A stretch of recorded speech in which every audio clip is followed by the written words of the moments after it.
নমস্কার, শুভ সকাল বন্ধুরা। তোমরা কেমন আছো? আমি এখান থেকে দেখতে পাচ্ছি তোমাদের খুব ভালোই আছো। তোমরা তোমরা ভালো থাকো, আমিও ভালো আছি। আজ একটি নতুন ব্লগ নিয়ে তোমাদের কাছে আমি হাজির হয়ে গেলাম। তোমরা আমার ভিডিওটা অবশ্যই দেখো, একটি লাইক দিয়ে আমার ভিডিওটা দেখবার জন্য তোমাদের আমি রিকোয়েস্ট রইল যে আমার ভিডিওটা তোমরা প্রথম থেকে লাস্ট অবধি দেখো বন্ধুরা। আজকে কয়টা টিপস আছে, টিপস ভিডিও, যে কোনো কিচেন টিপস। কিচেনে যেহেতু আমরা গরিব মেয়ে ছেলেরা, গরিব মহিলারা, কীভাবে আমরা সংসার চালাতে হয় সেটা দেখো। আজকে এই যে রাতে যে খাবার থাকে, ভাত, পান্তা ভাতগুলো, যেগুলো ভাত রাত্রিরের, সেই ভাতগুলো আমরা ওয়েস্ট করে ফেলে দিই না, সেটা ফেলবো না। কেন কি সেই না ফেলে আমি কিভাবে সেটা দিয়েই সংসার চালিয়ে নিচ্ছি, তোমরা সেই ভিডিওটা দেখো বন্ধুরা। কেন কি সেটাই আমি আজকে অনেক কটা টিপস আছে, 7টি। এই 7টি টিপস তোমরা দেখতে থাকো।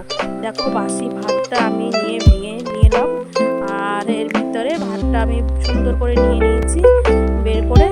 এখন পেঁয়াজটা কেটে নিয়েছি, এর ভিতরে কারি পাতা, সর্ষে, লঙ্কা এইসব দিয়ে 2টো ডিম দিয়ে দিয়েছি। এবার স্বাদ অনুসারে লবণ যা যা লাগবে আমি সব কিছু, হলুদ, মশলা দিয়ে দিয়েছি। ওতে দিয়ে একটু নাড়াচাড়া করে নিচ্ছি। নাড়াচাড়া করে ডিমটাকে দেখো ভাজা হয়ে গেছে, লাল লাল হয়ে গেছে, ভাজা প্রায় হয়ে গেছে। এবার আমি ভাতটি দিয়ে দেবো। দেখো, রাতের ভাত দেখলেই বুঝতে পারছো, একটু চাকা চাকা টাইপের আছে, দেখলেই বোঝা যাচ্ছে। যেহেতু রাতের ভাতটা, দেখো আমি একটু হাত দিয়ে আবার ছাড়িয়ে দিলাম। তা দেখো এইভাবে নাড়াচাড়া করে ভাতটাকে সুন্দর করে ভাজা করে নিচ্ছি।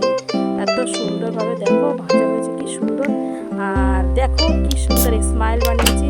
তোমাদের যদি ভালো লাগে অবশ্যই লাইক সাবস্ক্রাইব করে রেখো বন্ধুরা।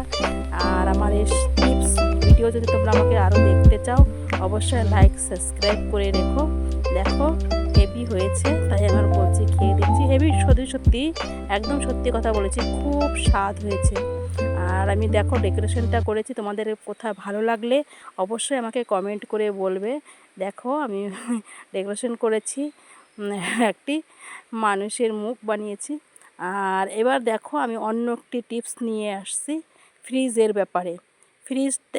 ফ্রিজের ভিতরে যদি কোনো গন্ধ হয়ে যায়, তোমরা অনেক সময় মাছ মাংস এসবে গন্ধ হয়ে যায়, তাই জন্য লেবু কেটে এরকম প্লেটে করে তোমরা রেখে দেবে। তাহলে কি হবে, এই ঘ্রাণটা আর হবে না। হ্যাঁ, ভালোই সুন্দরই, কোনো এরকম ঘ্রাণ আর থাকে না।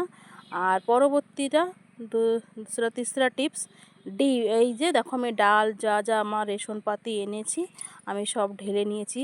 কেন কি ওই এরকমভাবে থাকলে তো ইঁদুর বাদর এসে সব কিছুতে খেয়ে চলে যায়।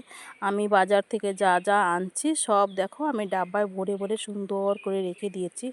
আমি এমনভাবেই ডাব্বা কৌটো সব এগুলো কিনে এনে দেখো কৌটোতে ভরে ভরে সুন্দর করে রেখে দিয়েছি। এই সব জিনিসগুলো যাতে নষ্ট না হয়ে যায় সেই জন্যই দেখো আজকে টিপস। যেমন ডাল, চানা ডাল, মুগ ডাল, তারপরে কাবলি চানা, এই সব, এই যে এখন আমি সাবু রাখছি, এই জিনিসগুলো যাতে নষ্ট না হয়, এইখানটা একটি ভালো টিপস। দেখো শুকনো লঙ্কা, আমাদের শুকনো লঙ্কা তো দেখো আমরা সবাই করি। বৃষ্টির দিনে এই টিপসটা অবশ্যই তোমরা করে দেখো বন্ধুরা। এই দেখো লঙ্কা এরকম সাদা হয়ে যায়, কীরকম সাদা সাদা আর ভিতরে খারাপ হয়ে যায় না, এইটার জন্য তোমরা কি করবে, একটু এই দেখো আমি সর্ষের তেল দিয়ে ভালো করে মাখিয়ে রেখে দিয়েছি। মাখিয়ে রেখে এবার আমি লঙ্কাগুলো নিয়ে বোটা ছাড়িয়ে সব নিয়ে নিয়েছি। এরকমভাবে ডাব্বায় রাখলে কি হবে জানো বন্ধুরা, আর নষ্ট হবে না, আর এরকম সাদা সাদা হবে না লঙ্কা। তুমি এইটা 6 মাস এইভাবে রাখতে পারবে, আর লঙ্কাটা নষ্ট হবে না। এইভাবে তোমরা করে দেখো বন্ধুরা, কখনোই হবে না। এই দেখো আমি চিনিটা ঢেলে রেখেছি, চিনিতে পিঁপড়ে লাগে না, পিঁপড়ে পোকামাকড় দেখো আর লাগবে না। এতে আমি কটা লং দিয়ে দিয়েছি। এইখানে আমি একটা চানা ডালের ভিতরে আমি দেখো 2টো তেজপাতা দিয়েছি, না পোকা হবে না নষ্ট হবে। হ্যাঁ, এত আর সুন্দর সুগন্ধ থাকবে, তাই জন্য আমি এই দেখো ডালের ভিতরেও আমি তেজপাতা দিয়ে দিয়েছি।